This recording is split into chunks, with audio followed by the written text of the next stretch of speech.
Hey, hey, welcome in. Let the good vibes all begin. Something good is about to happen. Sure.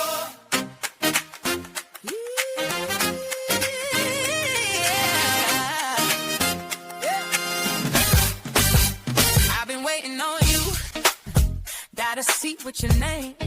Started with a coffee chat. Now we about to change the game. You got a story worth telling, and I got a room full of ears. So drop whatever you've been holding. Get ready because your time is here. Because when real people talk to real people, something shifts. When real stories meet real listeners, something lifts. Every Saturday we show up and we bring our best. Show up to carry connects and leave it past. Show up, show up. Something is happening here.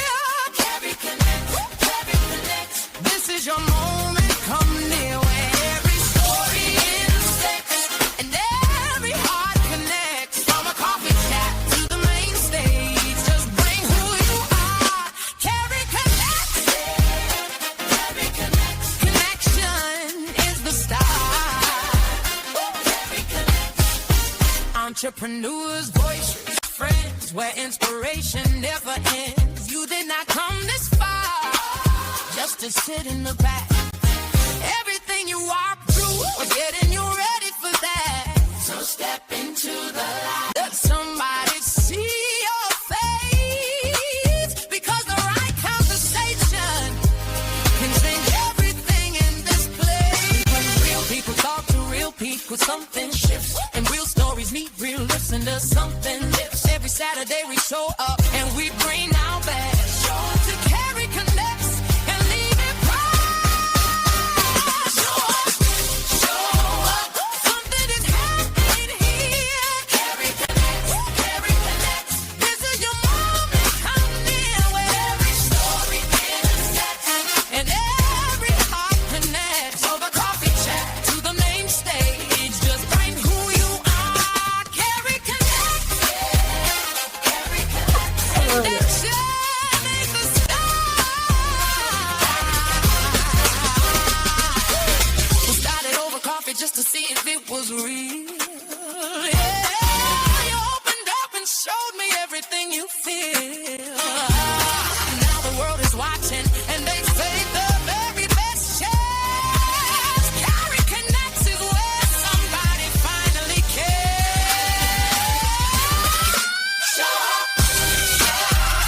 Something is happening here. Carry connects, carry connects. Listen, you know it. Come near. Every story intersects and every heart connects. From the coffee chat to the main stage, just be who you are. Carry connects.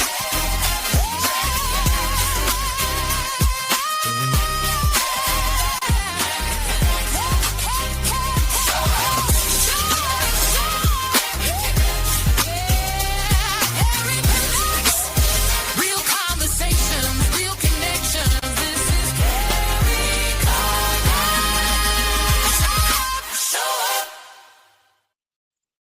All right, all right, all right. Absolutely super excited to be here today with my guest, Causha Spellman-Timmons. I'm super excited to be able to connect with you over coffee chat, have a conversation. And so this is really just an amazing opportunity to be able to share who you are, share your story with our audience. And so we're going to get started. Well, first of all, thank you so much for being here.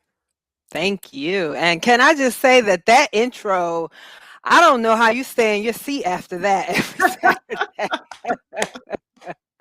That is Thank you. phenomenal. Oh, I appreciate that. I actually put it together myself, and it was my first time making a video, but it was a lot of fun learning that journey and learning that process. So I appreciate that you appreciate the effort that went into making that. So Absolutely. before we get into it, Causha, Mhm. talk about everything that you have accomplished, which is really a lot.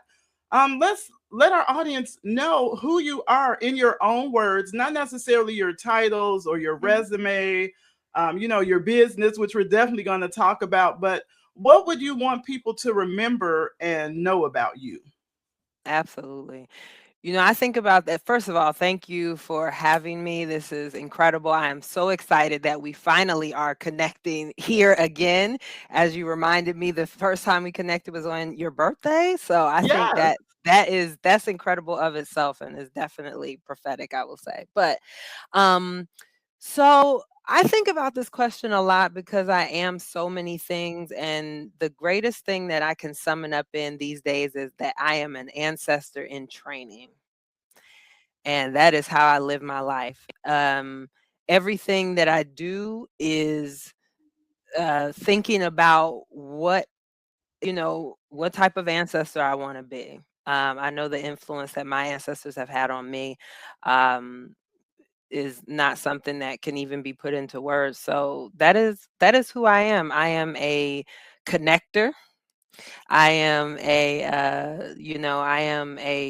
uh, a lot of things. A child, um, a spouse, a partner, a parent, an auntie. I'm so many things. A friend. Um, but with all that I am, it is through the lens of being an ancestor in training. So, I absolutely love that phrase, an ancestor in training. And I really love that you said a parent, right? So I don't know if you uh-huh. all got that. A parent of a pet is a parent. And so I love that. So that's fantastic. And I love that you talked about in training because I really think that's what life is about, that we are Mhm. constantly in training. And then there's always this moment that kind of changes everything for us. So, where did you grow up and how did that shape who you became? Mm. Whew. Well, I'm born and raised Philly. Well, I was born outside of Philly, but I'm born and raised Philly. And but and I should say, 4 hours down the road on the Eastern Shore of Virginia is my, speaking of, ancestral land, and also where so many of my family still live and or go back to. And so my grandmother is from that area, and moved to New York, and then subsequently Pennsylvania, which is how then I became from Philly. So I grew up between the two, so very city and very extraordinarily rural. And those and the burbs, especially with education. I was educated in the burbs, and so all of those things put together created an amalgamation of experiences, which is one of the reasons why I'm able to um, talk to people from all walks of life, and not in the I don't know, political way or anything, but just at the bare basic of humanity. um I am I say that I belong everywhere and nowhere. When I grew up between those two places mostly, but when I was in high school, my mom moved us to Atlanta, which was an entirely different um experience. And then I left after high school. I went to the West Coast, and then I went even further, which we'll talk about later because that's adulthood, but went even further to Hawaii. And so I've only been back on the East Coast for 5.5 years, but the way that I grew up, city, suburban, and rural, you will see that all the time. You will see me in Eagles wear and uh, swim trunks. And, ready to go hunting or farming or something. You know what I'm saying? Like that's what you will see me in on any given day. So, yeah. I love that. The diversity of all of the different activities, the hunting and the fishing, growing up, and then getting to claim where you're from. And we don't really have to be from one place. I hear a lot of people say, I Mhm. was born here, but I was raised there. And so that's part of that being in training where we get to really define who we are and tell the Mhm. world who we are. So knowing that that belief in self it really is an ongoing journey, and our goals change from Absolutely. childhood, and you mentioned adulthood as well. So who would you say the person, or what was the situation that really caused you to believe in yourself? Hmm. That's an amazing question because I don't think there's any one person or situation. Um, Content warning for those listening may talk about some trauma. So I just want to put that out there. But the reality is that something that I have become very well acquainted with in recent years is how grief and gratitude exist simultaneously in Mhm. my life. I mean, it exists simultaneously in our lives, but I can very much so look back on my life and they are happening at about the same rate constantly. Um, and so I had a lot of trauma that spoke so much against me and tried to take so much out of me, but I had a lot of love also. Mhm. Um, and I learned at a very early age the difference between relatives and family. And so I was prepared to build my family um, in adulthood. And so there are a lot of things. I mean, one of the things is, I spoke about growing up between Philly and Eastern Shore, Virginia, and I call that part of my ancestral land because it is the land of the plantation where my Mhm. ancestors that were enslaved were. And my grandmother lives 5 minutes from that current plantation. And I grew up with my aunt, my mother's sister, taking me to that plantation, which is now a Wow. historical place. Um, Mhm. but taking me to that plantation from the age of 5 years old. And so I have what I would now call a privilege that many people don't have and that I was able to quite literally ground and root myself in the land of my ancestors. Um, and that really contributed to me believing in myself even when I haven't, because let me be clear that that is not a constant thing. Negative Mhm. self-talk happens all the time, but I have a grounding and a historical reference for being poured into um through so many different parts of my life so that it balanced out the things that did not pour into me well, so Yeah, and I appreciate you saying that because a lot of people have experienced trauma, and oh, sometimes it absolutely. it shapes who we have become and who we choose to become. And sometimes people don't feel like they really have the choices. Was it a specific moment in your past? And it's okay if you don't want to talk about it, but was there a specific moment in your past that significantly impacted who you are today? Um, Yeah, I mean, so I'm sorry. It's not that I don't want to talk about these things. I'm Mhm. really having a hard time just pinpointing one because there are so many. Come on now. But one Word. thing that one thing that I will say, this is a more recent moment. So in Mhm. 2020, December 2020, my aunt, that same aunt who had been taking me to this plantation since I was 5 years old, suddenly and tragically passed away. Oh my And goodness. I was in a doctoral program. I mean, I was on track, okay? Like I was on a track. I had Mhm. done everything that I was supposed to do. I had been doing community work. I had been doing internships, externships, volunteering. I'd moved clear across the country. Found my persons, quote unquote. Mhm. I mean, my partner. We've been together for 21 years. So, like, I'd gone back to school. I'd done the undergrad. I did the grad, and I was doing all of these things, and now I'm at what many would call a peak, right? I'm in Mhm.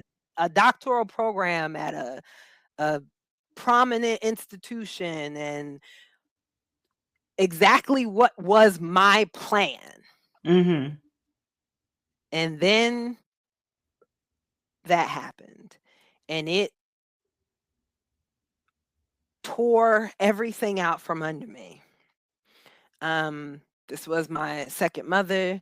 This Mhm. was the person who introduced me to Malcolm X, Maya Angelou, Nelson Mandela, like the, Baldwin. I mean, Toni Morrison. All of these. She was so much of who I was that I didn't just lose her, the person. I Mhm. lost so much of myself. And against my doctoral advisor's wishes, I continued on in that year of graduate school, of doctoral school. I excelled. I did better my second semester than I did my first. I took 4 qualifying exams that summer. I found out in the summer in July that I got an email saying I passed all 4 of my quals. Wow. And then I promptly had a nervous breakdown. Mhm. And I mean, I was out of it for about 2 years, right? Just finding a way to still stay earthside. Right. It changed who I was in my DNA.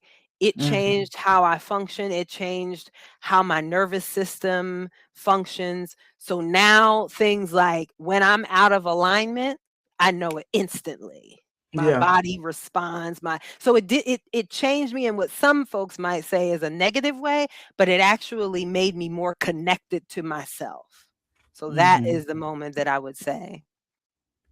And I'm so grateful that you shared that, and my condolences, on the loss of your aunt. Thank And you. that is so telling that you feel that a part of you went away when your aunt went away, and I can definitely relate to that in my own personal story, so I appreciate you sharing that. But Mhm. I'm sitting here looking at a survivor, a thriver. Oh, Cache, you didn't just survive what you went through. You are thriving in your own way in so many different areas of life. What did you have to let go of after those 2 years, or even during those 2 years, to become who you needed to become? And we're always in the oh. process of becoming. I understand Oh, that. absolutely. Absolutely. We're always becoming. Whoo! I had to let go one of my plans.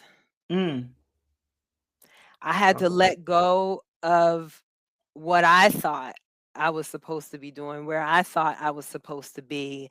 I mean, I quite literally let go of my plans. I could not, I told the program, who was very gracious, um, with leave and everything, that I was no longer the person I was when I entered that program. So either Mm, the program had to change, which that wasn't going to happen for little old me, or I couldn't be a part of this program.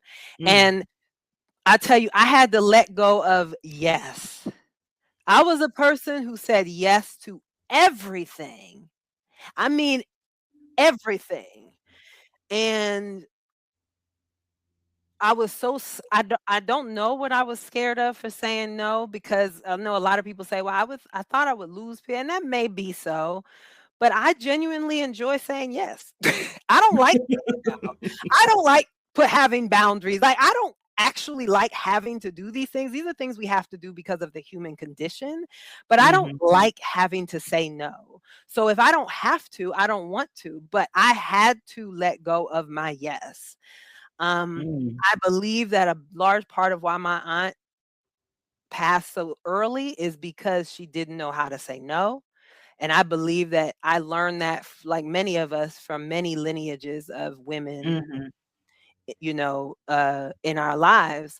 And I had to learn that no allows, and people talk about this now, for your yes to be more sacred.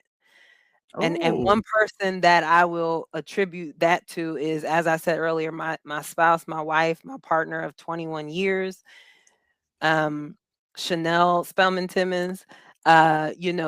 She knew that. She grew up taught that.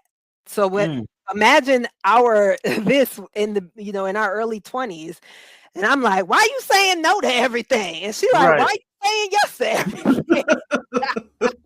And that went on, and that's a lesson you have to learn on your own. Lesson to partners who are trying to change their part, or friends, or whoever. People have to Mhm, change, mhm. and it wasn't until I lost my aunt and I couldn't say yes. I Ooh, literally couldn't say yes. Okay. Spirit, God, universe, ancestors sat me down. I could not say yes, that I had to get comfortable with no. That's And powerful. it's still I'm not super comfortable, but I'm getting more comfortable. I'm an Aries, so when I start deciding that something is gonna be it, it's yep. Yeah, very, very headstrong. I hear about the Aries symbol. I have a sister who's an Aries, a friend who's an Aries. So definitely understand that energy for people who believe in astrology. But what I love about what you said is that you had to become comfortable with being uncomfortable. The thing that you would normally do, which was say yes, say yes, say yes, and you learn how to say no. But I also love that you talked about how you and Chanel were able to have a conversation, even though Chanel is a person who would say no, right, consistently and Mhm, was okay with saying no. And so mhm. I have a friend, my Besties Beyond Borders, and this is her yes year. And I know she's on here Okay. listening. So I'm interested to see how she takes in that information and how she perceives that. So thank you for saying that. And thank you so much for your transparency. When Mhm. I look back and I hear the stories that you're telling, even the situation with your aunt, it sounds like, what looked like a setback may have been setting you up for a comeback. So, what motivates you to just keep moving forward? Because so many people get stuck in that place where they're not able to move forward. They just can't see their way out. They do the ongoing negative self talk. Mhm, mhm. So, what really helped you to be able to move forward? Well, first, let me just say that if you're having trouble moving forward, maybe you're not supposed to right now. That's the first Mm, thing. Because what I will say is for so many of us who are constantly moving forward, constantly, I was a person who didn't even celebrate my wins because it was like, boom, on to the next one. That was cool. On to the next one. Thank you. On to the next one. I didn't like compliments. I didn't anything that felt like it was going to slow me down to get into the next thing. And sometimes you do need to slow down. Sometimes you do need to sit still. Sometimes mm, or walk still. I love nature. So stillness for me sometimes happens in nature. So I believe that sometimes when you are not hearing, however folks receive their messaging or their gut or in their heart, whatever you listen to it. So, but what I will say is also I'm in constant self-assessment mode, and this has been something I've done my whole life. Oh, there mm. she is. This is this has been something that I've done my whole life, and it's exhausting. So I understand people who don't like self accountability. I understand why, but we need it. Okay, Mhm. but I'm in constant self-assessment mode, and so I'm always asking myself uh, what is this teaching me? What can I learn from this? What am I hearing? What, you know, I'm constantly curious about myself. And I think getting curious about yourself um is a really good space to be in. Now, when you do this self-assessment, you'll know if being still is what you need or if you are stuck. Because I believe that sometimes we mistake one for the other. Mm. Sometimes we are being called to be still, and sometimes Oh. we are actually stuck, right? And so, if you are feeling stuck, I encourage you to reach out to community, whatever that may look like for you.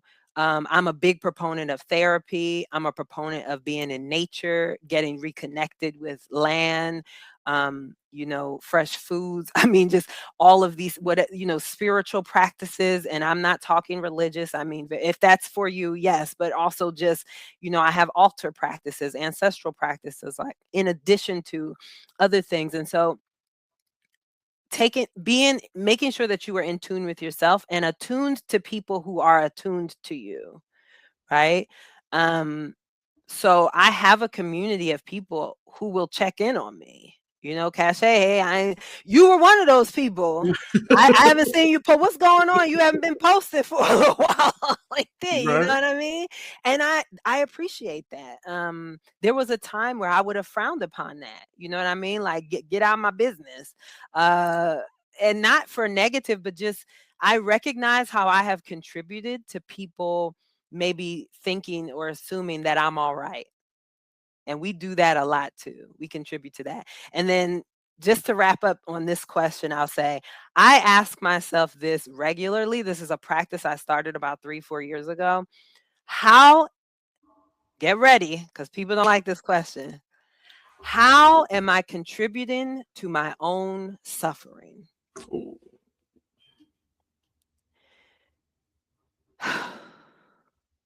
How am I contributing to my own suffering? And that's not victim blaming. That's not, that's not excusing it, what anyone else is doing. But the only person that we can control is ourselves. And I think sometimes if we ask ourselves that question, how am I contributing to my own suffering? We actually will find more answers and resources in in asking that question than why are they doing this to me, or why didn't that work out, or why, you know what I'm saying? So I Yes, hope I people are know. able to ask themselves that question. I know exactly what you're saying. It's so empowering when you realize that you can take ownership of your life by looking inside and seeing how you are contributing to your own suffering. There's a great Mhm, book that I always recommend to people who are starting on their self development journey or stuck in their self development journey mhm. or just want to go further in the self development journey. And that is The Mountain is You. It is such Mm, a powerful oh, book by Brianna Weiss. And she has you go back to your childhood and take ownership of the things that happened to you. It's so empowering. And then she has you to even look at your future self, which I had never done before. Baby, she is fierce. Okay, get into it. And that's so right. I absolutely love that concept. But now I didn't know I was going to get on here and get a little therapy today. So I'm so glad. Wait a I'm sorry. minute. I'm a social No, worker this too. is So so therapeutic. I love it. It's healing because these are the questions that sometimes we don't ask ourselves. And sometimes people look at people who are put together, appear put together on the Mhm, outside, but are really doing a lot of suffering on the inside. Now, mhm, you talked about that period, Cachet, with your aunt, the 2-year transition when you kind of collapsed and had to pull everything back together. But you mhm. also mentioned that you were somebody different before you went to that university and after, and that somebody or something was going to have to change. And Mhm. since the program didn't change, that meant that you had to change, even if it meant changing the program. So, That's how right. did you come out of that situation different from the person that went into the program? Well, a lot of it is I've talked about. So learning to say no, for those of you who go through graduate programs and particularly doctoral Hmm. programs, and people will tell you before you go in, like nobody makes it out without being on medication, and this is not that. Look, I'm a proponent for doing what you need to do, but these are the Hmm. things that people would say. Doctoral programs are created to suck the soul out of you. And Mm. for me, let me be clear, I was different, but not different. As Okay. in, no program is gonna suck the soul out of Cache. Okay. If anything, I'm gonna suck the soul out the program when I'm gonna take it with me when I leave. That wasn't going to happen. I am grateful that, one thing about being an older student, a non-traditional student, is I knew who I was going into that for at least up until that point. And so I believe that that's why it contributed to me knowing enough about who I was after the tragedy to know that we weren't in alignment. But what I will say is the difference is, again, I learned that my yes is sacred, and Mm. that and I recently heard it on, and I know she's a controversial figure, but I'm gonna bring her up, Oprah's podcast, where they talked about no contact, all that stuff, not the first one, but the second one. And they talked about your yes being sacred, your no being holy, right? And so people have much more of a respect for it when they're not hearing both all the time. And so I was saying yes so much. You contribute to even like devaluing yourself. And Mhm. I mean, it was like, it was nice. It would be nice to get paid. But if I don't, like my grandmother used to call me and my aunt freebies. That was our nickname. She'd get on the phone, hey, freebie, because every time you turn around, you do something for free.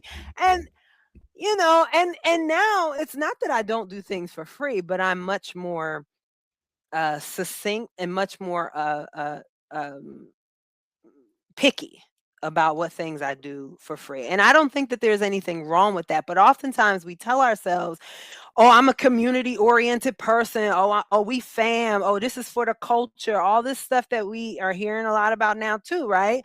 That we sacrifice so much of ourselves. And I had sacrificed myself.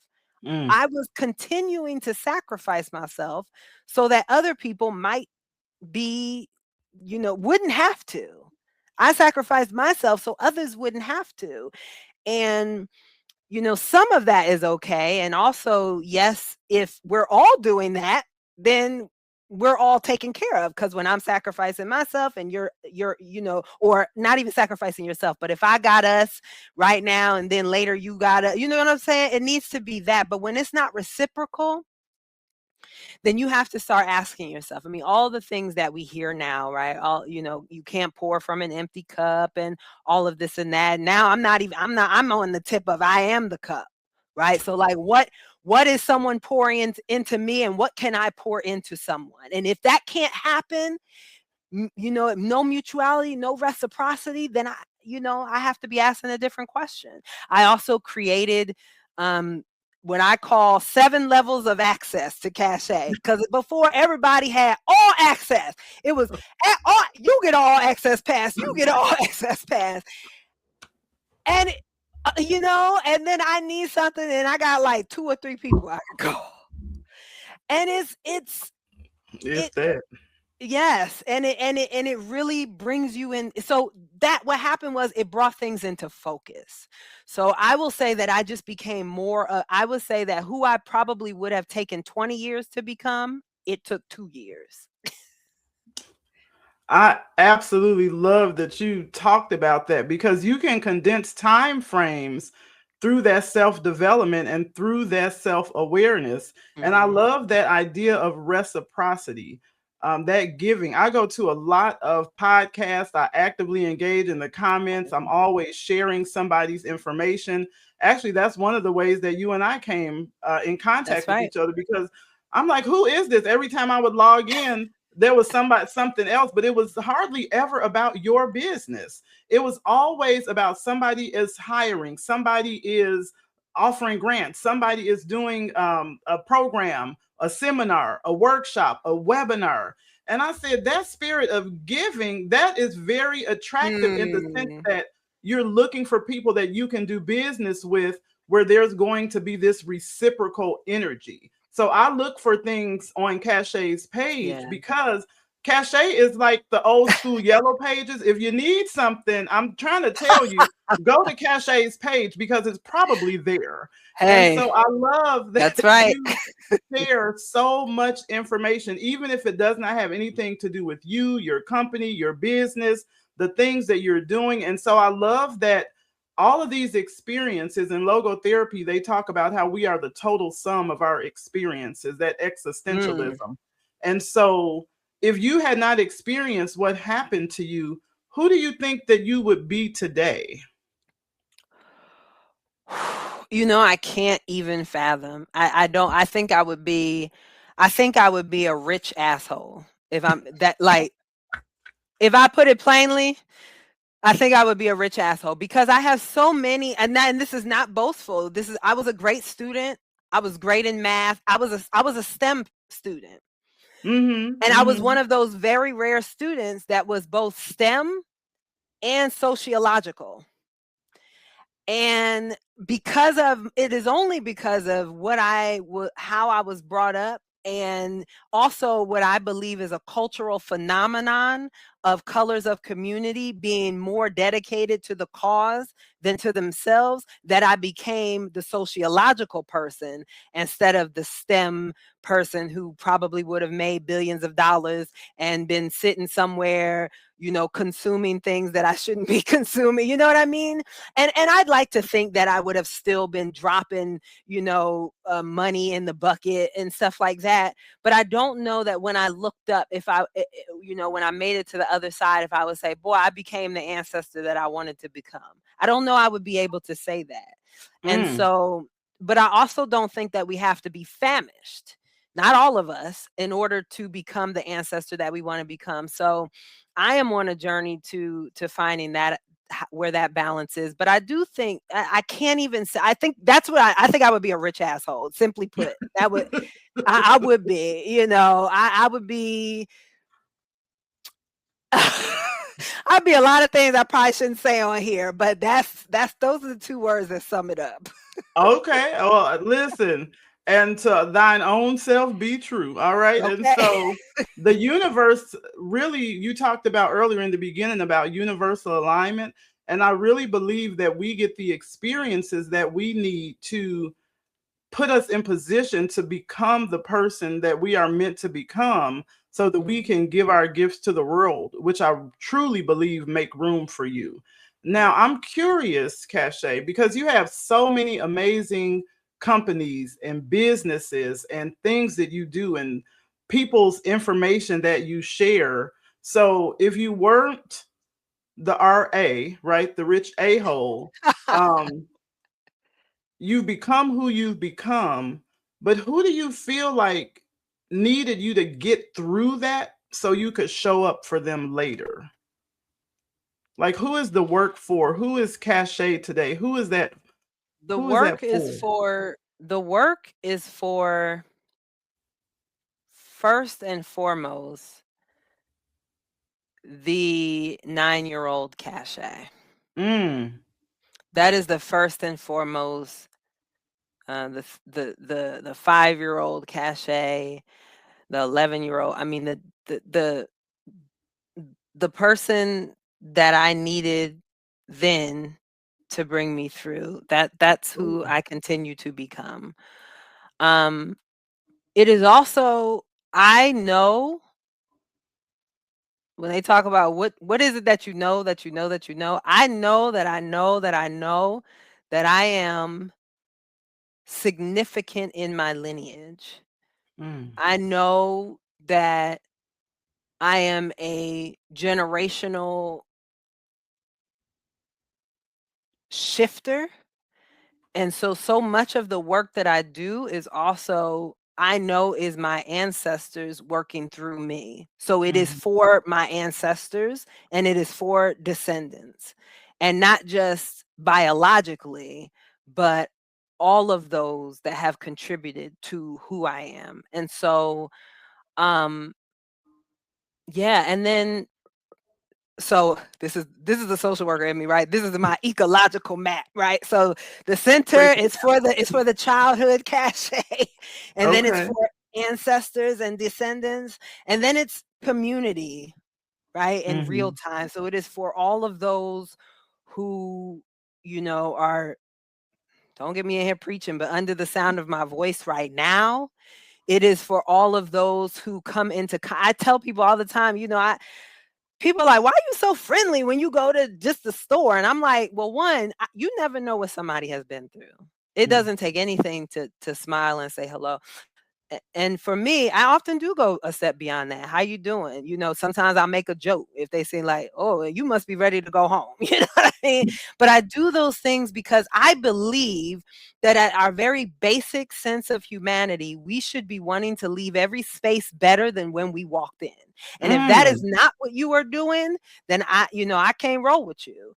But that is how I live my life. So I don't care if it's a drive-through. I don't care if it's, here. I don't care if it's a conference with 20,000 people. Like, or if I'm walking into a school and it's, custodian, like, I don't want someone to leave the space of cachet, and though I'm sure there may be some, and say that they are worse off when they have after they've had an encounter with me than before. Mm. That is never my goal, and that is not something I would want to live with a lot of people having experienced. So Yeah. And I hear you and I receive that. And that's another level that I just discovered that we have this amazing connection because my mother, who as you know, passed away at the age of 39, but that was one of the things that she would always say is live your life in such a way that people are blessed just from having known you. And so I love that you live your life in such a way that whether it's the person at the cashier or the person that's in the conference room, that you leave a smile, that you leave a kind word, that you leave a joke. And that's so true that you just never know what people may be going through. And so this 5-year-old cachet, this 9-year-old cachet is the person that your work is focused on. And I love that you said you would want somebody, you're the person that you would have wanted for that person. And a lot of times, our younger selves are our ideal clients in the work that we do.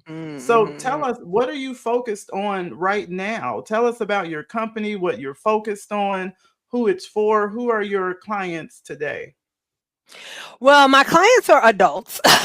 So let me just be Mhm. clear about that. However, well, in a sense, so I do a lot of things, but the biggest things that I do right now is I am a founder and CEO of Cast Associates, which is a coaching and consulting firm that um, operates from the social justice, SOUL, social justice framework. And it is a framework people can find out more about on my website or come to LinkedIn or, Instagram or any of those places. But essentially it started by me calling myself a social worker when I was in my MSW program because I always want to distinguish myself from trends, but I also wanted to distinguish myself from those who I was sitting in class with that I knew I would never refer a client to. And I Mm. would tell them, like, after they a stupid answer or answer that I thought I'll be like, I'm never referring a client to you. I just hope you know. Um, and I hold people to a certain ethics. So and sorry, I lost my train of thought. What was the question? No, See, that's I go okay. off on Just tangents you're sometimes. telling us about your business and Yes, and so that's right, social worker, and so I wanted to distinguish myself, and so I started calling myself that then, and that was 10 years ago, and so it evolved after I had, the experiences that I had. I was doing coaching and consulting statewide. I was in policy. I was a policy director for an organization, and I was also teaching. I went back to teach at the MSW program that I graduated from, and this was in my other life, remember, when I couldn't say right. no. I have 4 jobs at one time. And I was working at a nonprofit where I was, supervising peer support partners for youth and young adults who were navigating systems. Okay.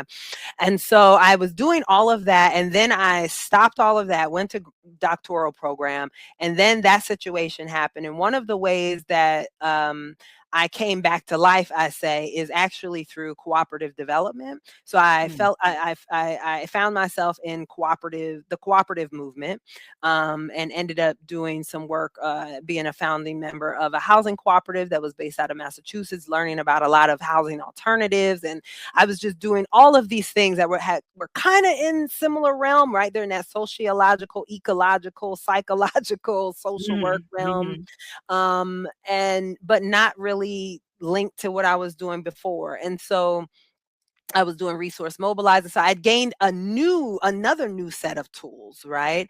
And as I started to separate from that as well and figure out who I today, and I established my own work and my own business, it was like, okay, you're a tool. Like, yes, I can give people tools, but I also am a toolbox. I have a Mm. lot of tools, right? And if I don't have it in my toolbox, I know someone who has it in their toolbox. And so the social justice framework is really about how we can't separate ourselves from the work if the work is going to be sustainable. And Mm-hmm. Mm-hmm. so I now do work with, as a coach and consultant with both individuals and groups and orgs, nonprofit leaders. Is mostly leadership.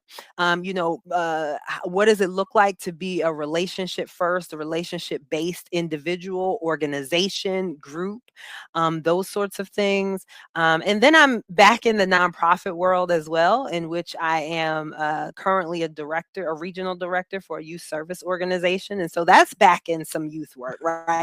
Where I'm not necessarily on the ground with the youth every day, but I am, managing and developing staff and volunteers and curriculum and programming and all of that stuff. And so, so those are the two big things that I have going on right now. Yeah, did that answer your question? Yes, that definitely answered my question. And I love that you talked about going from the 4 jobs. It still sounds like about 4 jobs to me, even though you broke it down to 2. I'm like, you are still such a busy, busy person giving back to the community. And social media can be its own job, just so that people who are listening Seriously. know that. And so I'm just curious, as you talked about, you're working with the adults that support youth, and you're also working with the adults. Mhm. When people come to your company, to Cast Associates, and you're offering this social work and helping families and helping the community, what does success look like for you and for the people who are around you? Hmm. First, let me just quick correction on the pronunciation. So it's Cast Associates. So that's why the I 8 should is in know there. I that try because to I help have people great out in with that that, but the I eight. noticed that. Right. Yeah, that's right. So, but for the audience, Cast Associates. So I think success looks like different things for different people and different Mm, groups. So I will mm-hmm, give an example. And for me, what success looks like is that one, we have a um, you know, positive experiences and relationship with one another. I right. consider that, because even if we decide that maybe we're not a good fit, for client base, maybe I'm passing you along to someone. But guess what? If we don't have a good relationship, I'm not passing you on. I know some That people part. do, but I'm not putting my name on it. Okay. That Now part. you might Mhm. find them anyway. You might go down my LinkedIn page and say, let me click on this person because they're connected to Cachet, but I'm not putting my name on it. And don't have them contact me because I'm going to tell them Right. the truth. Right. That's what success for me looks like, that the relationship is consistently building and that we are in Mm, right relationship with one another, whatever that right relationship may look like at that time, right? Because that mhm, may shift mhm, over time. For the client, it looks like um, them at least being on their way to the sustainability of their goals, if not having reached at least half, if not more, of their goals with some sustainability in place. I do a lot of work, and I don't talk about this a lot, but I do a lot of work with succession planning in organizations, because it is one of those things that individuals, leadership, organizations really tussle with. But mhm, I mhm. believe in succession planning. I'm a person who will go in succession planning. I'm a visionary. So it's, where do we want to end up? And we work backwards and figure out how to get there. And as long as we are continuing on that way and that way feels sustainable, then that feels like success. But when you don't have a vision, nobody here has a vision. Like, somebody has to have a vision. Right. um, and beyond what it just says your vision is in your company, website or whatever, beyond that, what is the actual vision? Not what we tell the grantors, not what we tell but what is your vision? And I realize, so many folks get away from the vision. So alignment, that also feels like success. Is your money in alignment with your mission? Because that is not happening, right? We are seeing it all over. There's this thing, right now, we're not this thing, what's happening right now, we see it, nonprofits struggling, And one of the reasons is because nonprofits became too reliant on governmental funding. And if you ask me, and this is, I know it's controversial for some folks, but I've been saying this for 20 years, government is not in alignment with community. So if you are running a community business and you don't have any community funds, and you are only relying on government funds, eventually it's going to come to a head, because that is out of alignment, and you have got to tell yourself the truth about that, right? And so on the path, like I said, the path to maintaining the vision, the sustainability path, being in right relationship with yourself, with your people, with your clients, your consumers, your customers, whatever you call them, that all feels like success. So there's different, and I'll also just say this: when you work with me, we come up together with what success would look like. Like, what would success look like for you in 6 months, in 9 months, in 12 months? So I absolutely love that. This has really been an amazing conversation. And just like last week, I am over my time. So I might have to do 60 minutes now. My guest last week told me 30 minutes was not enough, do 45. So I did 45 minutes for this one. And now we're already at 50 minutes. And so, no, that's fine. Thank you for hanging with us, everybody. Yes, and I am absolutely loving this conversation. And so one of the things that I want to ask you, because at the beginning, we talked about who you were before all of this. And so I really want to end with who you have become because of it. So if everything you survived and everything that you built and everything that life built in you was preparing you for a moment to speak to somebody who is right where you used to be, what would you say to them right now? So I'm a very real person, and I would say I can't guarantee that it's gonna be all right, but you won't know if you don't show up for it. So show up for your own life. I've been talking a lot about this phenomenon going around social media about, like, be the main character in your own story. So many of us are being the main character. We so busy being the main character in somebody else's story, or letting people be the main character in our story. You were extra in your own life. Ooh. And you're going to wake up one day and say, I don't even know who I am. And how many people have that moment? So you don't know what's possible if you don't show up for it. And I know, look, I've been there. I have my moments still. I know what it takes sometimes to still show up. And sometimes showing up is just getting up out the bed and taking a shower that day. And maybe it'll be something more the next day. But there are no guarantees, but you cannot find out if you don't show up to your own life. So that's what I would say. Show up. I love that. Show up in your own life. Don't be an extra in your own life. And if you check the comments on LinkedIn, I'm going to double back and add them on Facebook and Instagram and X and all of the platforms and Substack. Go back and connect with Causha. Connect with Causha on Facebook. Connect with Causha on LinkedIn. Connect with Causha on YouTube. We have to connect with people. That is how you build community. And don't just connect for the sake of connecting. Connect so that you can build authentic relationships with people. Don't be an extra in your own life. We are going to end with that statement. So, Causha, hang around so we can talk backstage. Thank you, everybody, for being here. Thank you for your comments. Thank you for showing up in the comments. Thank you. Show up. And so we appreciate you all being here. See you next Saturday. Hey, welcome in. Let the good vibes all begin. Something good is about to happen. Show up.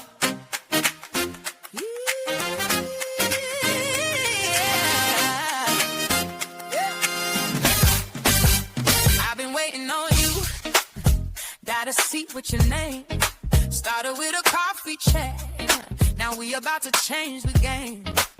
You got a story worth telling, and I got a room full of ears. So drop whatever you've been holding, get ready because your time is here. Because when real people talk to real people, something shifts. When real stories meet real listeners, something lifts. Every Saturday we show up and we bring our best. Show up to carry connects and leave it past. Show up, show up. Something is happening here. Carry connects, carry connects. This is your moment, come near where every story intersects and every heart connects. From a coffee chat to the main stage, just bring who you are. Carry connects, carry connects. Connection is the start. Carry connects. Entrepreneurs, voices, friends, where inspiration never ends. You did not come this far just to sit in the back. Everything you are through, we're getting you ready for that. So step into the light. Let somebody see your face, because the right conversation can change everything in this place. When real people talk to real people, something shifts. And real stories meet real listeners, something lifts. Every Saturday we show up and we bring our best. To carry connects and leave it bright. Show up, show up. Something is happening here. Carry connects, carry connects. This is your moment, come near where every story intersects and every heart connects. Over coffee chat to the main stage, just bring who you are. Carry connects, carry connects. Connection is the start. We started over coffee just to see if it was real.